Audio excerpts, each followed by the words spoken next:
Hello viewers, எல்லாருக்கும் வணக்கம். இன்றைக்கி நம்ம பார்த்திங்கன்னா மசாலா டீ எப்படி செய்யுதுன்னு பார்க்கலாம்.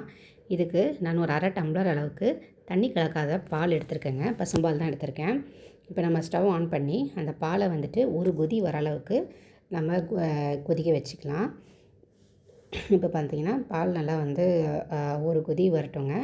இப்போது இதுக்கு தேவையான பொருட்கள் என்னென்னு பார்க்கலாம். ஒரு சின்ன துண்டு பட்டை, ஒரு 2லேருந்து 3 லவங்கம், 2 ஏலக்காய், ஒரு சின்ன துண்டு இஞ்சி. இது 4 பொருட்கள் தான் நமக்கு இதுக்கு தேவை. இது பார்த்திங்கன்னா நல்லா கொஞ்சம் இடித்து வச்சுக்கலாங்க. இப்போ பால் கொதித்து வந்துடுச்சு. இப்போ தனியாக அதை ஒரு டம்ளரில் எடுத்து வச்சுக்கலாம்.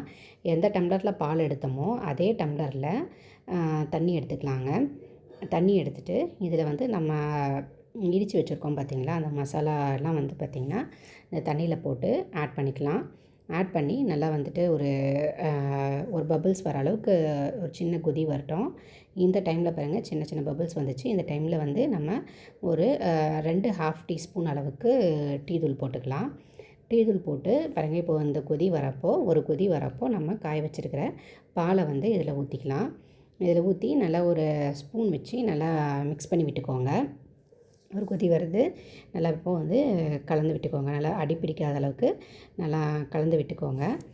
ஓகேங்களா? இப்போ நல்லா கொதித்து வந்துருச்சு. இப்போ பாருங்கள், அந்த திக்கான ஏடு கட்டுற மாதிரி வரும். அந்த டைமில் எவ்வளோ தேவையோ, நான் ஒரு அரை சக்கரை அளவுக்கு தாங்க ஆட் பண்ணியிருக்கேன். ஸோ 2 1/2 டீஸ்பூன் அளவுக்கு சக்கரை ஆட் பண்ணியிருக்கேன். இதே நாட்டு சக்கரை ஆட் பண்ணிங்கன்னா 2 ஃபுல் டீஸ்பூன் நாட்டு சக்கரை ஆட் பண்ணிக்கோங்க. இதை ஆட் பண்ணிவிட்டு நல்லா கலந்து விட்டுக்கோங்க. கலந்து விட்டுட்டு ஒரு 50 செகண்ட்ஸ்லேருந்து ஒரு 1 செகண்ட் அளவுக்கு 50 செகண்ட்ஸ்லேருந்து ஒரு 1 மினிட் அளவுக்கு நல்லா கொதிக்க வச்சுக்கோங்க. ஓகேங்க. நல்லா கொதிக்கிறப்போ நல்லா அப்படியே கலந்து விட்டுக்கோங்க. இப்போ பார்த்திங்கன்னா நமக்கு டீ ரெடி ஆகிடுச்சு. நல்லா பாருங்கள், கலர்ஃபுல்லாகவும் வந்துருச்சு. ஸோ இந்த டைம் ஸ்டவ் ஆஃப் பண்ணிவிட்டு நம்ம வடிகட்டிக்கலாம். ஓகே, வடிகட்டியாச்சு. இப்போது நம்ம சர்வ் பண்ண ஆரம்பிச்சிடலாங்க.